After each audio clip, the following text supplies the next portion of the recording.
This is the Sundeep Show. One important development in the lead up to World War II was the signing of the Munich Agreement on the 30th of September 1938. With far-reaching effects, this agreement permitted Germany to annex the Sudetenland portion of Czechoslovakia. While some lauded the Munich Agreement as a strategy to prevent war and maintain peace, in reality it bolstered the resolve of Nazi Germany and established the conditions for subsequent acts of aggression. Let's look at what caused the Munich Agreement and how it changed things, as this will help us understand the bigger picture of history. Let's start with the stimulations. What paved the way for the Munich Agreement? It kind of all begins with the rise of Nazi Germany. The aggressive expansionist policies that Hitler-Nazi Germany pursued were one of the primary factors that led to the Munich Agreement being reached. After attaining power in 1933, Germany initiated preparations to strengthen its military capabilities and contest the provisions of the Treaty of Versailles, which had inflicted significant constraints on the country's territorial and military aspirations. Hitler wanted to make a greater Germany, which made him want to take over more land and find Lebensraum, which means living space in German. Other countries in the area were worried about Germany's growing military threat because of its bold expansionism. Let's look at the second stimulation. We have the Sudeten German issue, which provided all the fodder Hitler needed to beef up. A border region of Czechoslovakia, the Sudetenland, was home to German-speaking people. Nazi Germany wanted the Sudetenland to become part of Germany in 1938. This happened after the Munich Agreement. With the German takeover of the Sudetenland in 1938, Nazi Germany began its military occupation of Czechoslovakia. Much beyond the Sudeten Mountains, the Sudetenland included portions of what are today the Czech regions of Karlovy Vary, Liberec, Olomouc, Moravia Silesia, Ústí nad Labem. There was a lot of nationalist feeling in the Sudetenland, but it wanted to be independent and join Germany. Sudeten German nationalist aspirations grew stronger when Czechoslovakia was established. The Sudeten German Party, SDP, under the leadership of Konrad Henlein, arose as a political organization advocating for the Sudeten German people's interests. This party supported cultural rights, ties to Germany, and self-determination. Their demands for independence and German unification were driven by rising nationalist fervor among the Sudeten Germans. Hitler saw a chance to take advantage of this unhappiness in order to further his expansionist objectives. He advocated for the Sudeten Germans' right to self-determination and demanded that Czechoslovakia transfer the Sudetenland to Germany. We need to look at the historical background in order to comprehend the Sudetenland's aspiration for autonomy. Czechoslovakia became an independent state in 1918 following the fall of Austro-Hungarian Empire during World War I. The Sudetenland, situated in the territory of Czechoslovakia, accommodated a substantial German-speaking populace, which constituted an estimated 22% of the nation's total population. The dynamics of the region were significantly influenced by this large ethnic group. The Germans of Sudetenland had long-standing territorial disputes. Sudetenland and other regions with a predominantly German population were incorporated when Czechoslovakia was created. The Sudeten Germans expressed a sense of estrangement from the recently established nation and maintained a belief in their historical, cultural, and linguistic ties to Germany. A lot of Germans in Sudetenland wanted to rejoin Germany because they thought the split of the land was unfair. The Sudetenland's aspiration for independence was driven in large part by economic considerations. The Sudetenland was a highly developed industrial area renowned for its robust manufacturing sector, specifically in the textile, glass, and machinery industries. Numerous entrepreneurs and business owners from Sudeten Germany were afraid that Czechoslovakia regulations would discriminate against and harm the German-speaking minority. After the Great Depression of the 1930s, people all across the world were struggling financially, which only made these worries worse. They viewed union with Germany as a way to preserve their way of life and safeguard their economic interests. Nazi propaganda was instrumental in driving the Sudetenland's aspirations for independence and unification with Germany. Propaganda was employed by Hitler's Nazi government to control and take advantage of the Sudeten German populace.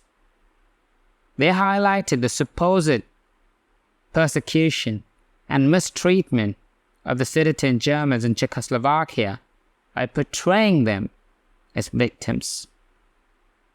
Hitler launched this propaganda campaign in an attempt to bolster support for his expansionist plans and foster an environment that would facilitate the annexation of the Sudetenland.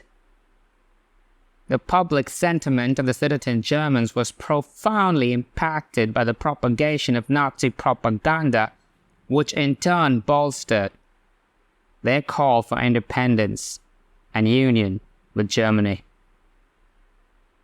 In the middle of the 1930s, the Sudeten German party spread anti-Semitic and anti-Czech and German nationalist propaganda. The purpose of this propaganda was to incite animosity and hostility toward Jews and Czechs.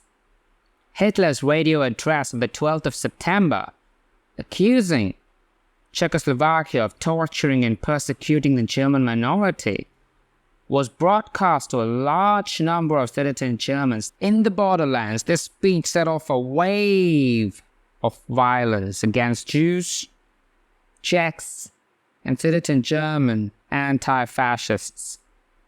Hitler called for all Germans in Austria and Czechoslovakia to have the right to self-determination. In addition to calling for union with Germany, the Sudeten Nazi Party began rioting. The Sudeten Nazi Party caused so much trouble at the start of the Sudeten crisis that the Czechs were forced to bring in the army. Complex historical, territorial, nationalist, economic, and propaganda elements led to the Sudetenland's aspiration for autonomy and unification with Germany. The desire for self-determination was stoked by the Sudeten German sense of cultural, linguistic, and historical ties to Germany, as well as their perception of persecution in Czechoslovakia. The ambitions of the Sudeten German industrialists for union with Germany were heightened to a greater extent by the influence of Nazi propaganda and economic concerns. In the end, this desire was a major contributing reason to the rise in tensions throughout Europe and the start of World War II.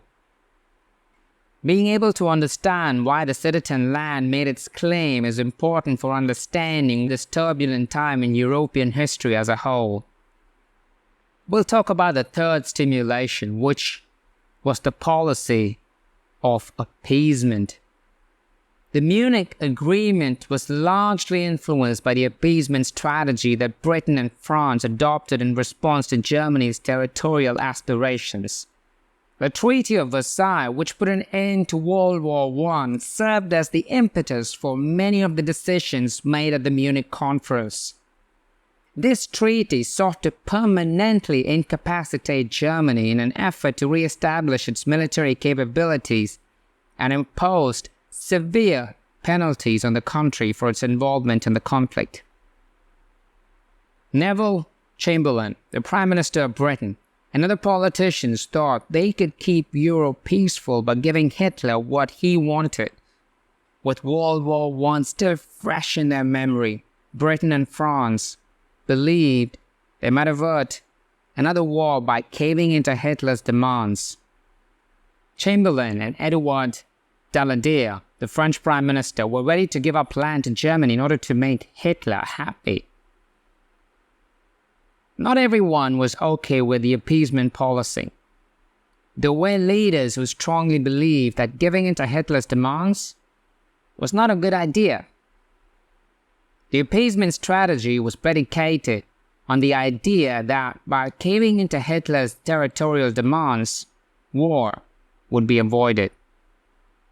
Hitler's expansionist objectives, meanwhile, extended beyond the lands he first claimed, that is, the Sudetenland in Czechoslovakia.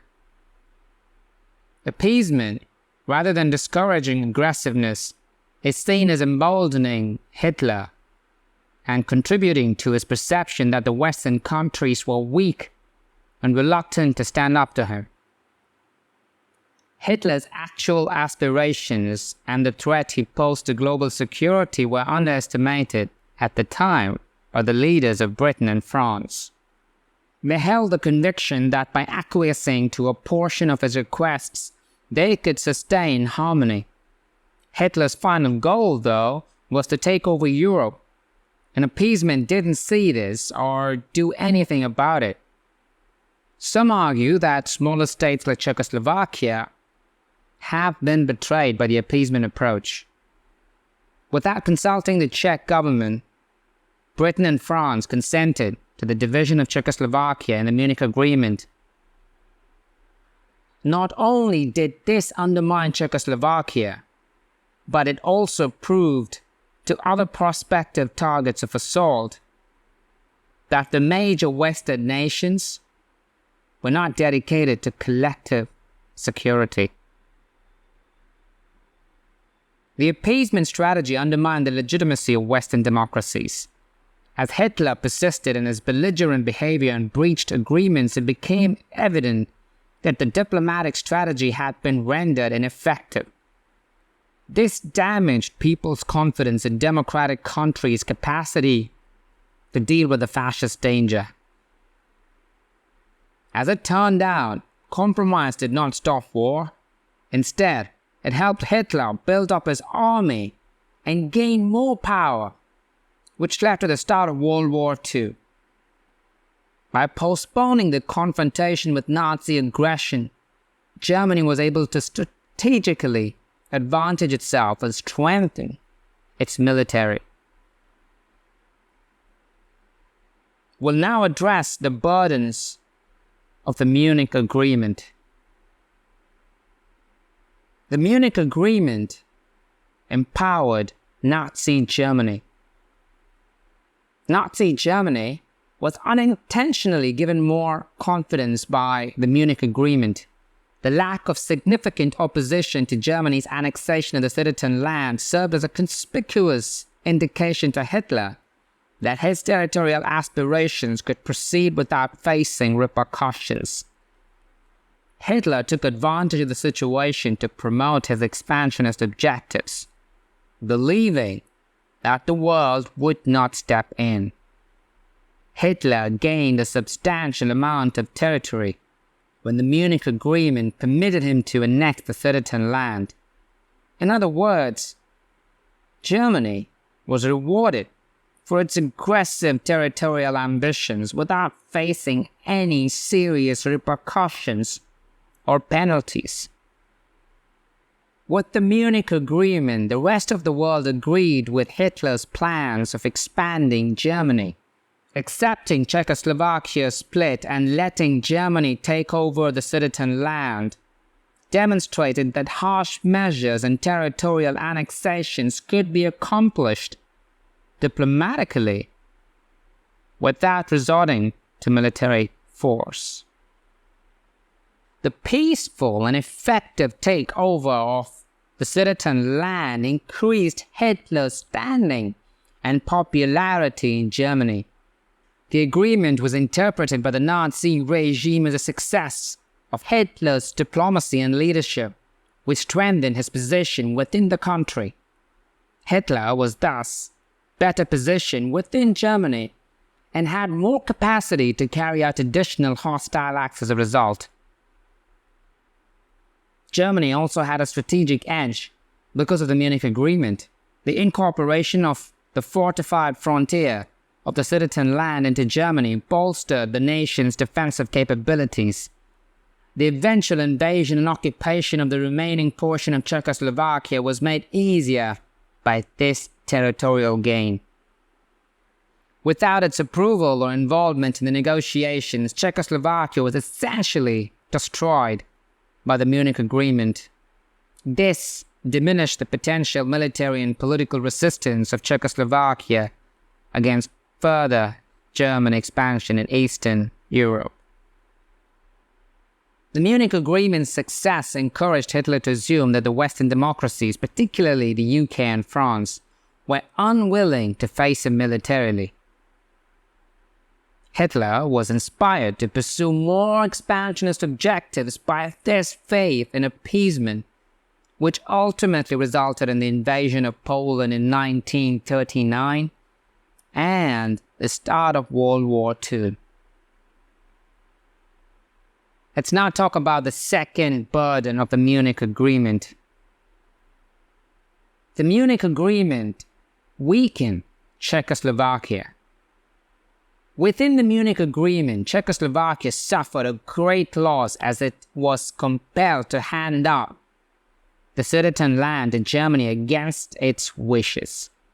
As a consequence of this loss of territory, Czechoslovakia experienced major political and military weakness, which led to Germany obtaining 29,000 square kilometers of territory and a population of 3.6 million. It made the nation open to more attacks, which finally caused it to fall apart and be occupied by Nazi Germany in March 1939. Because they were not invited to the conference, Czechoslovakia felt deceived by the governments of Britain and France, resulting in a sense of solitude and abandonment. The Sudetenland held significant strategic value for Czechoslovakia due to the location of the majority of its border defenses there. The fall of the Sudetenland rendered Czechoslovakia vulnerable in the face of future German aggression. Czechoslovakia was compelled to accept the dissolution of its nation in the absence of French protection. In exchange for the Sudetenland, the Allies eliminated the majority of Czechoslovakia's military infrastructure and sector. This quickly resulted in Germany seizing control of the entirety of Czechoslovakia, which provided them with the sufficient armament to arm approximately half of the Wehrmacht at the time. The Munich Agreement signaled a shift in global politics. It destroyed faith in appeasement as a workable strategy for maintaining peace. The appeasement-induced power vacuum facilitated the escalation of Nazi Germany's strength and aggression, which posed a threat to the stability of Europe. The accord demonstrated how the League of Nations and other global organizations failed to stop Germany's continued expansionism. Considerable importance was attributed to the Munich Agreement in the period preceding World War II. The signature of this agreement was influenced by the advent of Nazi Germany, the Sudeten German question, and the appeasement strategy. Despite its short-term success in averting war, the Munich Agreement had devastating effects for Czechoslovakia, strengthened Nazi Germany, and altered the course of world history. This incident is a sobering reminder of the perils of appeasement and the necessity of confronting aggressiveness head-on in order to avert disastrous outcomes. That's all we have for today on this episode. Thanks for staying here with me. And if you have subscribed or liked, thank you for the support and appreciation. It means a lot. I'm Sundeep. I'll see you soon. This is the Sundeep Show.